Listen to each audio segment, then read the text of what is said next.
घरात शांतता नाही, मनात अस्वस्थ आहे, कामात अडथळे येतात. असे का होतं? कारण आपण विठ्ठल नाव विसरतो. हरिपाठ वाचला तर सगळं ठीक होतं. पण प्रश्न असा आहे, तो वाचायची योग्य वेळ कोणती? सकाळ का संध्याकाळ की कधीही? संतांनी सांगितलंय, हरिपाठ म्हणजे दररोजचं औषध.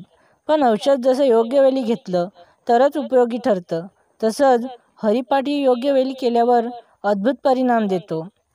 तर ती वेळ कोणती? हे रहस्य आजच्या या व्हिडिओत उलगडणार आहोत. संत एकनाथ महाराजांनी सांगितलेली खरी वेळ कोणती आहे? आज आपण या व्हिडिओत याचं रहस्य जाणून घेणार आहोत. मंडळी, स्वागत आहे तुमचे माझ्या पुन्हा एका नवीन व्हिडिओमध्ये. मंडळी, चॅनलवर जर तुम्ही नवीन असाल तर कृपया चॅनलला सबस्क्राईब करा आणि शेअर करा. लाईक करून एक छोटासा कमेंट करा आणि तुम्ही कोणत्या टाईमला हरिपाठ वाचता हे नक्की कळवा. हरिपाठाचे महत्त्व. संत एकनाथ महाराजांनी केलेला हरिपाठ म्हणजे आपल्यासाठी रोजच्या जीवनाचा संजीवनी आहे. हा फक्त पठण नाही, तर तो स्वतः विठ्ठलाचे नामरूप आहे. हा एक अभंग आहे. विष्णू नामे जडजडिता, पापे जाती क्षण मात्रा. म्हणजे केवळ विष्णूचं नाम घेतलं तरी पाप नाहीशी होतात. तर मग हरिपाठ वाचला तर काय? योग्य वेळ कोणती? पहाटे ब्रह्ममुहूर्त. सकाळी सूर्योदयाच्या आधी जेव्हा वातावरण शांत असतं, पक्ष्यांची किलबिल सुरू होते, तेव्हा हरिपाठ केल्यास मन, बुद्धी आणि शरीर शुद्ध होतं. ही सर्वात उत्तम वेळ मानली गेली आहे. संध्याकाळी दीप लावल्यानंतर. घरात संध्याकाळी दिवा लावून देवासमोर बसून हरिपाठ केल्यास घरातील नकारात्मक ऊर्जा नाहीशी होते आणि शांती निर्माण होते.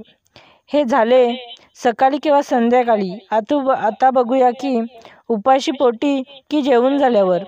संत म्हणतात, उपाशी पोटी म्हणजे शरीर रिकामं असलं तरी मन पोट भरलेलं हवं. म्हणजे हरिपाठ वाचताना मन पवित्र, शांत आणि भक्तिभावाने भरलेलं असलं की तो प्रभावी ठरतो. तरीही परंपरेनुसार सकाळी स्नान करून उपाशी पोटी पठण करणं श्रेष्ठ मानलं गेलं आहे. एकनाथ महाराजांची शिकवण. एकनाथ महाराज म्हणतात, वेळ न पाहता हरिपाठ वाचा, कारण विठ्ठलाच्या नावाला वेळ नसते. संत एकनाथ महाराज म्हणतात, वेळ न पाहता हरिपाठ वाचा, कारण विठ्ठलाच्या नावाला वेळ नसते. दिवसातून कोणत्याही वेळी हरिपाठ वाचला तरी त्याचा परिणाम होतो. दैनंदिन जीवनातील उपयोग. सकाळी घरातील मंडळी एकत्र बसून हरिपाठ केल्यास घरात ऐक्य टिकते. विद्यार्थी अभ्यासाआधी वाचल्यास एकाग्रता वाढते. शेतकरी, कामगारी, व्यापारी जे कोणी आपलं काम सुरू करतात त्याआधी हरिपाठ केल्यास कार्यात यश मिळते. एक सुंदर अशी कथा बघूया. एक वृद्ध आजी दररोज सकाळी 4 वाजता उठून हरिपाठ वाचत असते. घरचं वातावरण किती ताणतणावाचं असलं तरी आजीने वाचलेला हरिपाठ ऐकून घरातील सगळी माणसं शांत होत. आज त्यांचा नातू सांगतो, आमचं घर टिकून आहे तर ते हरिपाठामुळेच.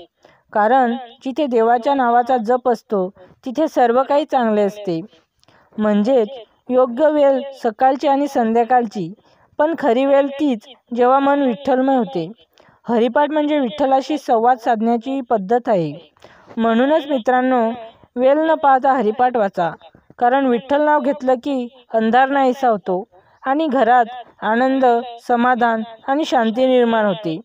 जर तुम्हाला हरिपाठाची माहिती आवडली असेल तर व्हिडिओला लाईक करा, आपल्या मित्रांना शेअर करा आणि सनातन धर्म माहिती या चॅनलला सबस्क्राईब करायला विसरू नका. पुढील व्हिडिओमध्ये पुन्हा भेटू. तोपर्यंत विठ्ठल नाम घ्या आणि कमेंटमध्ये आपला आवडता अभंग नक्की कळवा.